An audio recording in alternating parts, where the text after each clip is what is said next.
Next की तरफ जाते हैं। हम अब बात करेंगे समरीज़ की, प्रोफ़ेशनल समरीज़ जो हम सीवीज़ के अंदर ऐड करते हैं, जो कि हमारे जब हम किसी सीवी में डालते हैं तो पहले सबसे पहले क्या होता है, हमारी जो है वो कॉन्टैक्ट इन्फॉर्मेशन होती है, सेकंड हमारे पास प्रोफ़ेशनल समरी होती है और फिर हमारे पास स्किल्स आती हैं। सेकंड में जो प्रोफ़ेशनल समरी है, अब प्रोफ़ेशनल समरी में लोगों की गलतियाँ क्या होती हैं? अब ये आप देखें, ये मैंने एक आपके लिए सैंपल लिखा है जो मैं मोस्ट ऑफ द सीरीज़ में जो है ना मुझे ये सैंपल जो है ना वो ये इस तरह की वर्डिंग मुझे मिलती है। I am a hard working, passionate, dedicated professional who thrives in fast pace environment, loves to take new charges challenges sorry. इस तरह की जो स्टेटमेंट्स होती हैं, ठीक है? और ये स्टेटमेंट थाउजेंड्स ऑफ रिज्यूमेस के ऊपर होती हैं, ये आपका कोई डिफरेंस नहीं क्रिएट करती।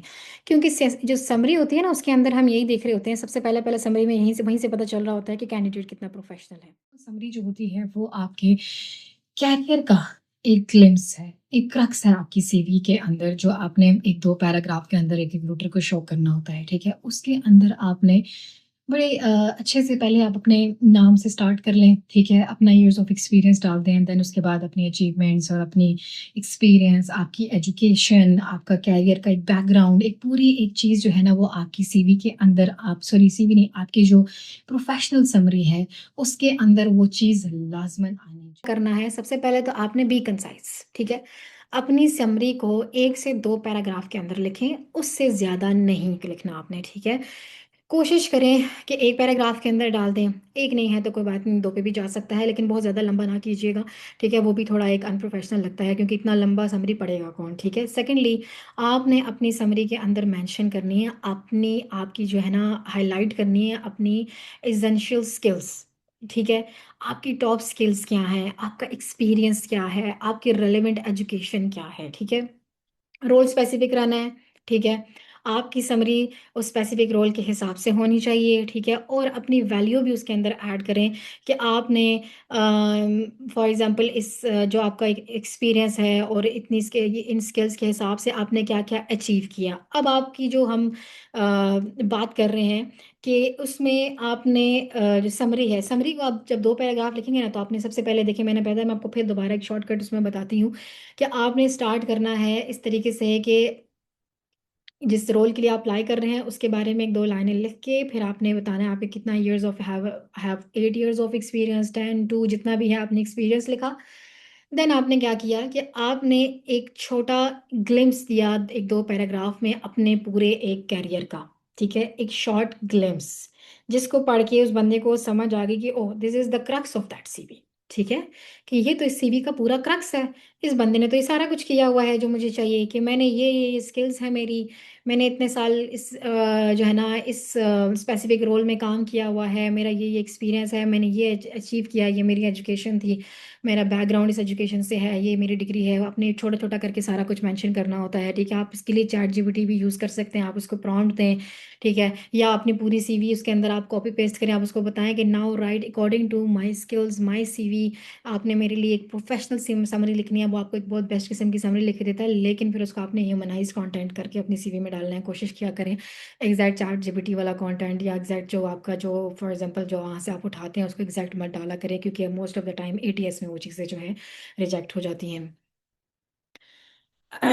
जैसे कि अभी लास्ट लाइन पे हम बात करते हैं, your summary should reflect your personal professional value not generic personality traits. If your summary could belong to anyone it's time to rewrite. जाता है वो होता है कि जब हम एक्सपीरियंस सेक्शन में अपनी रिस्पॉन्सिबिलिटीज़ को मेंशन कर रहे होते हैं, जब हम एक्सपीरियंस सेक्शन में अपनी रिस्पॉन्सिबिलिटीज़ को मेंशन कर रहे होते हैं और सिर्फ रिस्पॉन्सिबिलिटी डाल रहे होते हैं तो बस उसमें हम कोई अचीवमेंट नहीं शो कर रहे, तो वो एक रिक्रूटर की जो है ना अटेंशन अच्छे से ग्रैब नहीं करता, ठीक है? एक रिक्रूटर को बस लगता है कि अच्छा ठीक है वो ये काम करता रहा है, उसने उसके अंदर कोई अचीव नहीं किया, कंपनी ने कुछ उसको जो है ना रिकॉग्निशन नहीं दी, ऐसा नहीं हुआ वैसा नहीं हुआ, वो बहुत सारी चीज़ें क्वेश्चंस आ जाती हैं उसके ऊपर। तो इस एरिया में आपने स्पेसिफिकली क्या करना है कि जब आप रिस्पॉन्सिबिलिटी जो होती है ना वो बताती हैं आपका रोल, लेकिन जो अचीवमेंट्स होती हैं वो बताती हैं योर इम्पैक्ट, क्या आपने उस ऑर्गेनाइजेशन में क्या वैल्यू ऐड की थी, क्या इम्पैक्ट हुआ था, ठीक है? अब इस पोर्शन में आपने क्या डालना है, उसके लिए आपने कुछ क्वेश्चंस अपने आप से पूछने हैं। सबसे पहले आपने पूछना है कि did you introduce something new, ठीक है, डिड यू रिड्यूस टाइम और increase quality for hiring process और anything else, did you deliver measurable results, और क्वेश्चंस लाइक जिससे आपने, जिससे आपको पता लगे कि उस रिस्पॉन्सिबिलिटीज़ में आपने क्या क्या अचीव किया था, कि फलानी आपको रिस्पॉन्सिबिलिटी मिली थी, उसको करते हुए आपने ये अच्छा काम किया था, या ये न्यू इनोवेटिविटी लाई थी जिसकी वजह से आपको बोनस मिला, आपको इस तरह की चीज़ें मिली। उसकी एग्जांपल हम ऐसे कर देते हैं कि एक रिक्रूटर है और वो हायरिंग कर रहा है, ठीक है, और उसने दूसरी ऑर्गेनाइजेशन में जब अप्लाई किया तो उसने मेंशन किया कि मैंने रिक्रूटमेंट का रोल किया था और ये मेरी रिस्पॉन्सिबिलिटी थी। मैं सीवी शॉर्टलिस्ट करता था, मैं जेडी बनाता था, वैकेंसी अनाउंस करता था, शॉर्टलिस्टिंग करता था, एड चलाता था, वट एवर, बहुत सारा एक पूरा एक फेज है वो करता था। अब उसने ये लिख दिया, दूसरी रिक्रूटर ने क्या किया कि मैंने ये सारी की सारी रिस्पॉन्सिबिलिटीज़ की, लेकिन इसमें मैंने किया क्या, मैंने डिफरेंट मैट्रिसेस यूज़ किए, ठीक है, जिससे मैंने चेक किया कि मैंने क्वालिटी ऑफ हायर इंप्रूव किया, मैंने जो है ना हायरिंग का टाइम टू हायर जो है वो रिड्यूस कर दिया, मैंने जो है ना डिफरेंट जो है ना एफिशिएंसी इसके अंदर लाई, कि मैंने मैनुअल से जो है ना एक ऑटोमेटिक सिस्टम किया, कि मैंने एक एचआर सिस्टम अपनी कंपनी में इंट्रोड्यूस कर दिया, ठीक है, मैंने इस तरीके से improvement lie, which shows that कि उसके अंदर उसने सिर्फ रिस्पॉन्सिबिलिटीज़ नहीं की, खाना पूरी नहीं की, उसने उस काम में अचीवमेंट्स भी ली हैं, ठीक है, और वो ऐसी अचीवमेंट्स उसने उस काम के अंदर ली हैं जो जिसने उस काम को इन्हांस किया है, इम्प्रूव किया है। तो ये चीज़ें जो है ना आपकी सीवी को बड़ा अच्छा बनाती हैं। और उसमें अब देखें, अब मैं कहती हूँ कि अब आप ये नहीं है कि आप बहुत सारी चीज़ें डालते रहें, लेकिन उसमें देखें हम बहुत सारा कुछ ऐड करने के लिए मैं कुछ क्राइटेरियाज बता देती हूँ कि आप उसके अंदर क्या क्या ऐड कर सकते हैं। उसमें आप देखें, अपनी अचीवमेंट को हाईलाइट कर सकते हैं, आप कोई एक मेजरेबल इम्पैक्ट बता सकते हैं कि ये मैंने किया था, उससे एक ये मेजरेबल इम्पैक्ट आया था, या मैंने इम्प्रूवमेंट और इनोवेशंस इस टाइप की थी, कोई भी छोटी सी इनोवेशन आपने की है, प्लीज़ मैं डू मेंशन दैट थिंग। अच्छा, आपको जो है ना रिजल्ट्स आए तो उसकी बेसिस के ऊपर आपको रिकॉग्निशन मिली, आपको बोनस मिला, या आपने एक फला वैल्यू अपनी कंपनी में ऐड अप किया जिसको बहुत ज़्यादा अप्रिसिएशन मिली थी आपको, तो आपने वो चीज़ें लाजमन उसके अंदर ऐड करनी है। नेक्स्ट हम जाते हैं, अब हम बात करेंगे कि एक्सपीरियंस और एजुकेशन का जो सेक्शन है, ठीक है, कॉमन मिस्टेक्स इसमें क्या होती हैं। सबसे पहली जो इसके अंदर मिस्टेक होता है, एक अनस्ट्रक्चर्ड किस्म का एक्सपीरियंस बच्चे जो है ना वो मेंशन कर रहे होते हैं, ठीक है, जिसमें क्या होता है कि एक ऑर्डर, क्लियर ऑर्डर नहीं यूज़ कर रहे होते, फॉर्मेट नहीं यूज़ कर रहे होते, और जो एक आपका जो रिक्रूटर होता है उसके लिए बड़ा मुश्किल हो जाता है कि वो एक आपका कैरियर का जो जर्नी है उसको कैसे फॉलो अप करे, ठीक है। और या फिर अगर आपने बहुत ज़्यादा जॉब स्विचिंग की हुई है तो आप उसको अगर बार बार मेंशन भी कर रहे हैं अपने सीवी में, तो obviously that is very red flag, kind of a red flag for you, क्योंकि बहुत ज़्यादा जो जॉब स्विचर्स होते हैं उसको रिक्रूटर्स हायर नहीं करते, क्योंकि उनको ये पता चल जाता है कि आप उनकी कंपनी में बहुत ही कम टाइम गुजारेंगे। या आप क्या कर रहे होते हैं कि मिसिंग करते हैं, इंपॉर्टेंट डिटेल्स को आप मिस कर रहे होते हैं, ठीक है, कि जिसकी वजह से आपकी जो प्रोफाइल होती है वो इनकम्प्लीट लग रही होती है। अब जो आपका एक्सपीरियंस का सेक्शन है उसके अंदर आपने करना क्या, आपने व्हाट शुड बी डन, ठीक है। सबसे पहले देखिए आपने एक्सपीरियंस के अंदर क्या फॉलो करना है। Start with the latest job. For example आपके 10 साल का एक्सपीरियंस है, जो आपकी लास्ट ऑर्गेनाइजेशन है, आपने सबसे पहले उसके बारे में मेंशन करना है, फिर उससे पिछले के बारे में मेंशन करना है, फिर उससे पीछे, फिर उससे पीछे, और एंड में आपने जब अपना करियर स्टार्ट किया था, जो आपकी पहली नौकरी थी, जो आपने एज ए इंटर्न वहाँ काम किया था, या आप बिल्कुल ही ट्रेनी करे थे, वो वहाँ वो एंड पे आना चाहिए, ठीक है। कुछ लोग ऐसे होते हैं कि वो स्टार्ट में बता देते हैं कि मैं फलानी ऑर्गेनाइजेशन में पहले इंटर्न था, फिर ऐसे था, फिर ऐसे था, फिर वो एंड में जाके जो वो बता रहे थे, आपने स्टार्ट में वो नहीं बताना, आपने वो एंड पे बताना है। अपना हाईएस्ट जो आपका जो सॉरी जो लेटेस्ट जो आपका एक्सपीरियंस है ना वो आपने सबसे पहले ऐड करना है, ठीक है।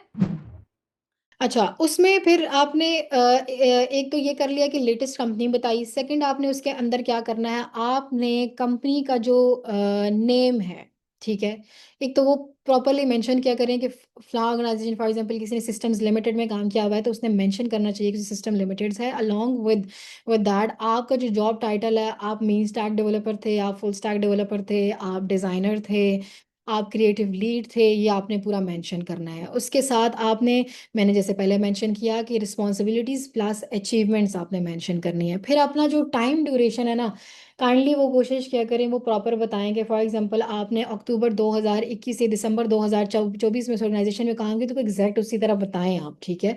कुछ ऐसे करते हैं कि टाइम ड्यूरेशन बताते ही नहीं है, और कुछ तो ऐसे भी होते हैं कि वो क्या कर देते हैं कि जान के जो है ना वो ईयर्स मिस कर देते हैं, ठीक है? और वो उसको बस 2 इयर्स साथ में ब्रैकेट्स में डाला होगा, 2 इयर्स यहाँ पे है, 3 इयर्स यहाँ पे, प्लीज़ ये ना करें। आप उसको प्रॉपर मेंशन करें कि 2021 से लेके, अगर आपने काम किया किसी ऑर्गेनाइजेशन में 3 साल 2021 से 2024 तक काम किया हुआ है तो वो मेंशन करें, अगर साल काम किया हो तो वो मेंशन करें, वो प्रॉपर मेंशन करना है, ठीक है? और कोशिश करें कि अपनी सीवी के अंदर जो एक्सेसिव जॉब स्विचिंग है ना, इसको तो आप अवॉइड करें, ठीक है? अगर हो भी गया है, समटाइम्स होता है कि आप जब अपना करियर स्टार्ट करते हैं, आपको एक अच्छा पुश नहीं मिलता। आप एक ऑर्गेनाइज़ेशन में जाते हैं, वो उस दिन भी आपको नहीं मिलता, दूसरी में भी नहीं मिलता, आपको छोड़नी पड़ जाती है, मजबूरियाँ भी होती हैं, लाज़िमन नहीं है कि आप ही बुरे हैं, आप ही स्विचर हैं। कुछ लोग स्विचर होते हैं, कुछ लोग बेचारे बहुत ज़्यादा अच्छे होते हैं, लेकिन उनको एक अच्छी जगह नहीं मिल पा रही होती कि वहाँ एडजस्ट कर दें, बट एक एक टाइम आता है जब उनको अच्छी ऑर्गेनाइज़ेशन मिलती है, तो फिर वो वहाँ लॉन्ग टर्म स्टे कर जाते हैं, ठीक है? और वहाँ पे 3-3 4-4 साल गुज़ारते हैं, ठीक है? तो अगर आपके साथ भी ये हुआ है, तो फिर उसके लिए आपने अवॉइड करना है, आपने स्विचिंग ज़्यादा नहीं डालनी, कोशिश करें फिर आप उसको मिस आउट कर दें, ठीक है? वो जहाँ पे आपने थोड़ा-थोड़ा अरसा काम किया ना, उसको आप हटा दें, उसको आप मेंशन ही ना करें। आप वो मेंशन करें जहाँ आपने ज़्यादा काम किया है। उससे जो है ना, आपका जो एक रेड फ्लैग है ना, आपकी सीवी से ख़त्म हो जाएगा। रहेंगी आपके एजुकेशन पे, ठीक है? एजुकेशन के जो स्ट्रक्चर है वो आपने किस तरीके से ऐड करना है, तो आपने डिग्री के लिए जो होती है कि देखिए हमारी डिग्री कितनी प्यारी होती है और हमें कितने वो अवार्ड्स और चीज़ें मिलती हैं, तो आपको चाहिए कि वो सारा कुछ आप अपने सीवी के अंदर मेंशन करें, ठीक है? बस जान छुड़ा के आपने भागना नहीं है, ठीक है? आपने डिग्री के लिए सबसे पहले देखिए ऑर्डर क्या यूज़ करना है, जो आपका एजुकेशन सेक्शन है उसमें उसमें भी अपने लेटेस्ट से स्टार्ट करना है। फॉर एग्जाम्पल मास्टर किया हुआ है, एमबीए किया हुआ है, तो कोशिश करें कि you start from the highest degree. For अगर एमबीए किया हुआ है तो एमबीए से बीबीए, बीबीए से नीचे जाएँ, ठीक है? और अगर अगर आपके एमबीए करते हुए आपको कोई गोल्ड मेडल मिला है या कोई और आपने मतलब कोई एक्स्ट्रा कोई सर्टिफिकेट, कोई ऐसी चीज़ जिसकी वजह से आपका एक प्लस पॉइंट शो होता है कि आप एक ब्राइट स्टूडेंट थे, तो डू मेंशन दैट थिंग, ठीक है? जीपीए ना भी मेंशन करें तो कोई बात नहीं है, लेकिन अगर आपका बहुत अच्छा जीपीए है तो उसको मेंशन करते हैं, ठीक है? वो एक आपका एक अच्छा इंप्रेशन देता है रिक्रूटर के सामने कि भाई ये बंदा कितना लाइक था कि उसका 4 जीपीए आ रहा है या 3.9 जीपीए आ रहा है, या इस तरीके से अगर ज़्यादा जीपीए है तो मेंशन करें, और अगर आप कहते हैं कि नहीं मेंशन करना तो आप ना भी मेंशन करें, तो उससे कोई फ़र्क नहीं पड़ता, बिकॉज़ हम लोग जो होते हैं वो जीपीए को नहीं देख रहे होते, लेकिन ये है कि अगर अच्छा आया होता है तो वो एक इंप्रेशन देता है। ठीक है? और उसमें देखिए कोशिश करें कि जो आपके जो एडिशनल सेक्शंस हैं ना, वो आप ना भूलें, ठीक है? एडिशनल सेक्शंस में देखिए हम बात करते हैं कि आपको कोई अवार्ड मिल गया है, आपको कोई सर्टिफ़िकेट्स मिल गए हैं, कुछ इस तरह की चीज़ें हैं, तो वो आपने नहीं भूलनी, वो आपने उसके अंदर ऐड करनी है, ठीक है? उससे आपका एक बहुत अच्छा इंप्रेशन पड़ता है रिक्रूटर के ऊपर कि आपका एक ब्राइट एजुकेशनल कैरियर उसके सामने आता है, ठीक है?